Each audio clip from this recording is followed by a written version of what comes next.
I ranked every major sci-fi movie of the 1980s, and some of these choices will piss you off. There's exploding heads, cyborg cops, and at least one movie where the villain's literally a brain in a tank. Some picks are obvious, and yes, Aliens isn't even in the top 10. Let's see which one really deserves the #1 spot. There's this kid who gets really good at an arcade game. Turns out the game was a test, and aliens have been watching him play. They recruit him to actually fight in space. His girlfriend back home has to deal with an android replacement that has no idea how to act human. The whole movie runs on this very 80s idea that computers might be magic. Nobody really understood how they worked yet, so a video game being a portal to another dimension, sure, why not? It's the kind of premise that only works if your audience still thinks technology is mysterious enough to do anything. The effects are early CGI, which means they look dated now, but at the time that was the future. And the movie knows exactly what it is, a family-friendly wish fulfillment story where being good at games actually matters. It's sitting at number 20 not because it's bad, but because the 80s made a lot of sci-fi and some of it was just better. John Sayles put an alien in Harlem. Not in the suburbs where a nice family can hide him, not in some rural area where he can blend in. Actual mid-80s New York City with poverty and urban decay. The alien can heal people and fix machines, just like E.T. could. But he's not hanging out with a kid in a comfortable house. He's being hunted by bounty hunters who want to drag him back. What makes this work is Sayles understood you could do a genre movie without making it feel like a fantasy. The alien's powers don't just magically solve the real problems the people around him are facing. The city doesn't suddenly become safe because there's a visitor from another planet. He's just another person trying to get by. Sayles only made this one sci-fi movie, which sucks because he clearly understood how to use aliens and spaceships to talk about real things, without making it feel like some preachy homework. Peter Weller plays a guy who's a brain surgeon and a physicist and a rock star. He drives a car through a mountain into another dimension. Aliens get mad about it. John Lithgow plays a possessed scientist who's working with them. The movie's completely bizarre and somehow got made by a major studio. Nobody was making sci-fi this weird in 1984. Even the comedies were more straightforward than this. The whole cast is wearing the most ridiculous outfits. The plot barely makes sense, but that's why it works. It's not trying to be coherent or make perfect sense. It's just throwing ideas at the wall and having fun with how strange it can get. Christopher Lloyd's in it doing his thing a year before Back to the Future. Dan Hedaya shows up. Everyone commits completely to the insanity. Movies this bonkers don't get made anymore. Studios won't take these kinds of risks. David Cronenberg made someone's head explode on screen. Not like an action movie explosion. A slow, disgusting, goopy practical effect that looks like a head full of soup bursting. Almost got the movie an X rating. That's what everyone remembers about Scanners. But the actual movie's about a drug company that tested on pregnant women and accidentally gave their kids psychic powers. Some can read minds, some can move stuff, some can pop your skull if they focus hard enough. Cronenberg made this in 1981, way before people were really paying attention to pharmaceutical companies doing shady experiments. He took the thalidomide scandal from the 60s and asked what would have happened if the side effects were weaponizable instead of just tragic. So it's a thriller about corporate greed and military contractors, but it's packaged inside a movie about psychics having mental battles. The exploding head's great, don't get me wrong. But the scarier part is the drug company knowing exactly what they did and not caring because they saw a profit in it. Tron came out in 1982 when most people had never even touched a computer. The whole premise is completely ridiculous. Jeff Bridges gets absorbed into a computer mainframe and has to fight for his life playing light cycle races. None of that makes any sense. But Tron was probably the first movie ever to show actors in a fully immersive computer graphics environment. The visual effects were absolutely cutting edge for the time. Nobody had seen anything like it. The movie doesn't really hold up if you watch it multiple times. Once you get past the visuals, there's not much there. but it inspired a pretty fun arcade game, and it showed Hollywood what computers could do for filmmaking. That legacy alone gets it on this list. This is where Spielberg figured out how to bottle childhood nostalgia and sell it. The whole movie is about wanting to be a kid again before real life kicks in. And it was one of the first times an alien wasn't just a stand-in for communists. Most sci-fi in the 50s and 60s was really about the Cold War.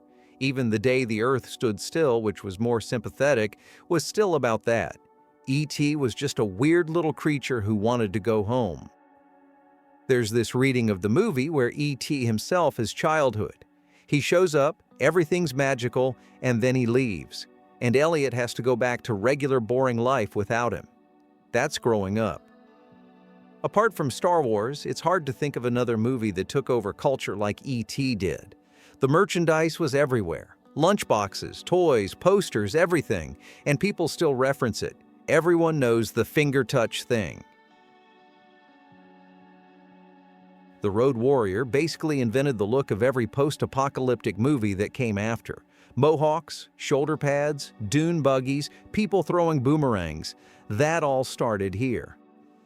George Miller figured out what the end of the world should look like, and everyone's been copying it since. The zombie apocalypse stuff you see now, all those shows about civilization collapsing, they wouldn't look the way they do without Mad Max. What's cool is it goes backwards instead of forwards. Most sci-fi shows technology advancing. Road Warrior shows it falling apart. Everything's cannibalized. Old cars, trucks, industrial equipment all torn apart and rebuilt by the last survivors. The car chases are incredible. Just massive demolition, vehicles getting destroyed, and it all looks real because it was real. And this is the movie that made Mel Gibson an international star for better or worse. John Carpenter made a movie in 1981 where the future was 1997, and crime had gotten so bad that they turned all of Manhattan into a maximum security prison. Just walled off the entire island and threw criminals in there. Obviously, that didn't happen. But it's a great concept for a movie. Carpenter took that idea and made this lean, tough action film that's part Mad Max, part old westerns, with this pulp energy running through it. Kurt Russell plays Snake Plissken, a war veteran turned criminal. The government catches him and makes him a deal. Go into New York prison, rescue the president who crashed in there, and get him out in 24 hours. If he doesn't, the explosives they implanted in his neck will kill him. So he's got one day to navigate this hellscape of a city and find the president before his time runs out. It's bleak, but it's fun. And Snake Plissken became iconic. The eye patch, the attitude, the whole character. Russell made him memorable enough that people are still referencing him decades later.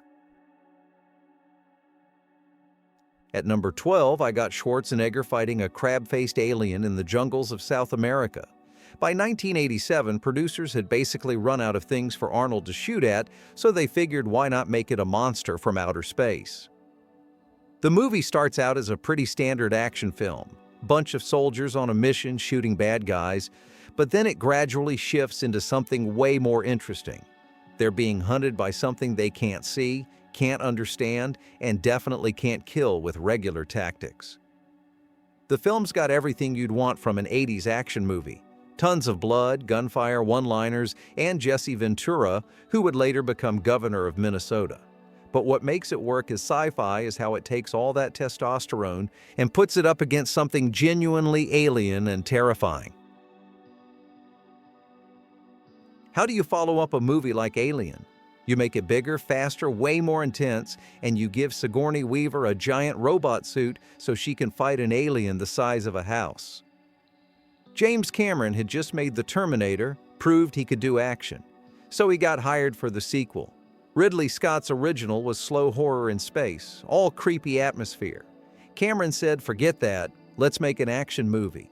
He packed it with space marines, with machine guns, and hundreds of aliens instead of just one. But Cameron also did something smart with Ripley, gave her more depth. The first movie, she's just trying to survive. This one, she's protecting this kid Newt, who's the only survivor from the colony. That relationship gives you actual stakes beyond just don't get eaten by the alien. It's one of those rare sequels that's as good as the original. Maybe better, depending on who you ask. Definitely more fun. Dune is this massive sci-fi book about desert planets and spice and politics and giant worms. Different filmmakers tried adapting it for years. Alejandro Jodorowsky worked on his version forever and never finished it. Then Dino De Laurentiis hired David Lynch, and Lynch made something that's both a success and a total failure at the same time. Dune cost over $40 million, huge money in 1984. Bombed at the box office. Lynch basically disowned it since, said it was a mistake. But there's something about this movie that keeps pulling people back. The visuals are completely over the top. Baron Harkonnen is this disgusting floating blob of a person, and Toto, the rock band, did the music, which is as strange as everything else. It's a mess, but it's this spectacular, fascinating mess. Over the years, people have come around on it, reassessed it more positively. It's flawed, but it's a landmark just because of how ambitious and bizarre it is. After Scanners, Cronenberg made something even weirder. Videodrome is about this TV executive who finds a pirate broadcast showing extreme violence. Then things get really strange. James Woods plays the guy, and at one point his hand turns into a gun, an organic gun growing out of his body. Except maybe it doesn't. The movie never tells you what's real and what's hallucination. You don't know if any of this is actually happening or if it's all in his head. Cronenberg made this in 1983, 20 years before everyone had smartphones attached to their hands. It's one of his most disturbing films. The whole thing's like a nightmare you can't wake up from, and it predicted where we were heading with media culture decades before anyone else saw it coming. So that's why it's definitely top 10. John Carpenter took a short story about an alien that can imitate humans and turned it into one of the most paranoid, disgusting movies ever made. The setup is perfect for horror. Research station in Antarctica, nowhere to go, and one of you isn't human anymore. Could be anyone. The guy next to you, the guy across the room, maybe even you, and you don't know it yet. That paranoia builds until nobody trusts anyone, and the whole thing plays like a McCarthy-era witch hunt, except the witch is real and it's made of tentacles. Kurt Russell's playing this everyman hero stuck in an impossible situation, and the practical effects are still genuinely revolting decades later. Bodies splitting open, things that shouldn't have teeth suddenly having teeth, all of it done with actual physical effects that look better than most CGI today. It bombed when it came out. Critics hated it. But it's become this cult masterpiece, and for good reason. It's one of the best horror films of the decade that also happens to be great sci-fi.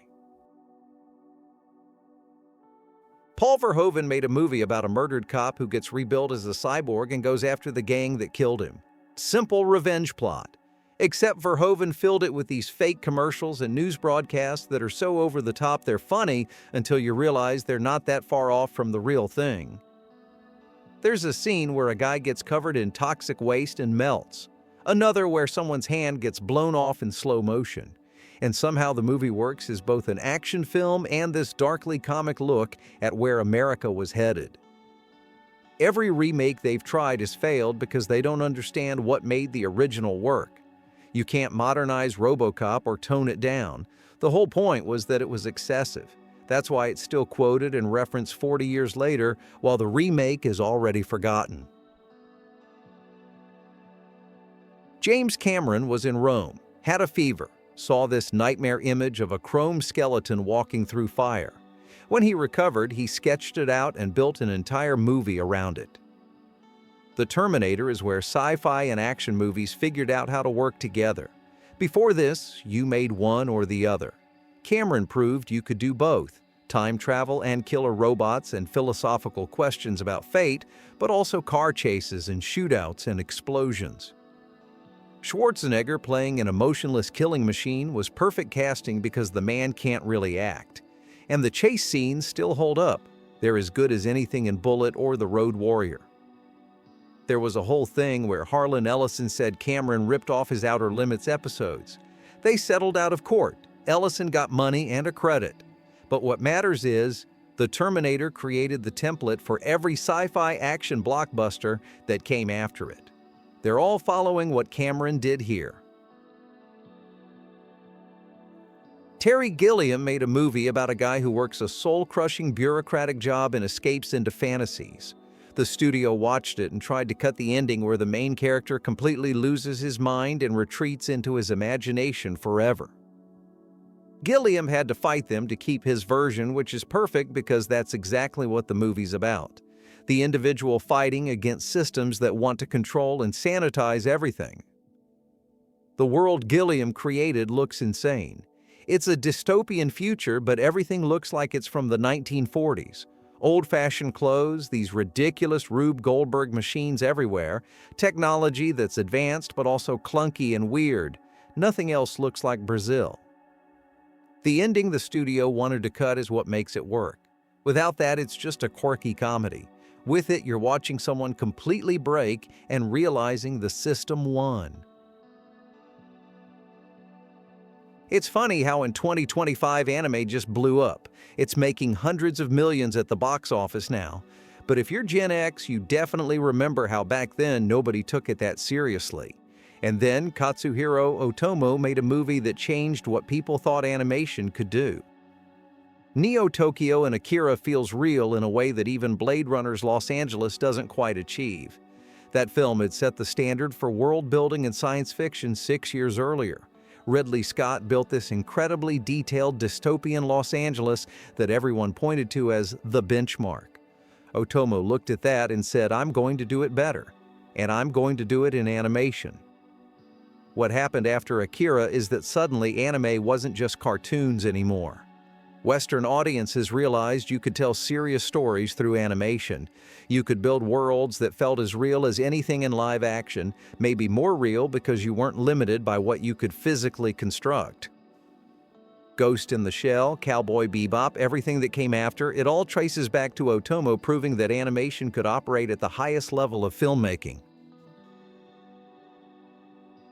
Back to the Future has a plot where a teenager almost hooks up with his own mother, and somehow they made that work as light family entertainment. That's the magic of this thing. It takes genuinely weird premises and keeps them fun instead of disturbing. You didn't need to understand wormholes or quantum mechanics. You just needed a DeLorean going 88 miles per hour and a flux capacitor powered by plutonium stolen from Libyan terrorists. The movie became one of the biggest hits of the decade. It spawned 2 sequels and turned the DeLorean into an icon. More importantly, it made time travel mainstream in a way no previous film had managed. Time travel became something fun and adventurous instead of serious and scientific. Of course, it's top 3. Here. After Star Wars became the biggest movie ever, everyone wanted to know how you follow that. The answer turned out to be make something darker, more complex, and willing to let the heroes lose. George Lucas stepped back from directing and brought in Irvin Kershner, who wasn't interested in repeating what the first film did. He wanted to push the characters into harder territory. Luke couldn't just be the naive farm boy anymore. He had to fail, had to lose, had to face the possibility that he might not be the hero everyone thought he was. The movie ends with Han frozen in carbonite, Luke missing a hand, and the rebellion scattered. The good guys lose. That wasn't how these movies were supposed to end, especially not in 1980 when everyone expected the heroes to win. Empire set a standard that Lucasfilm never matched again. Return of the Jedi backed away from the darkness. The prequels didn't come close. The sequels tried to recapture it but couldn't. It's still the peak of what Star Wars can be. 45 years later, nothing in that franchise has been this good. And that's why it's number 1, the best sci-fi movie from the 80s hands down.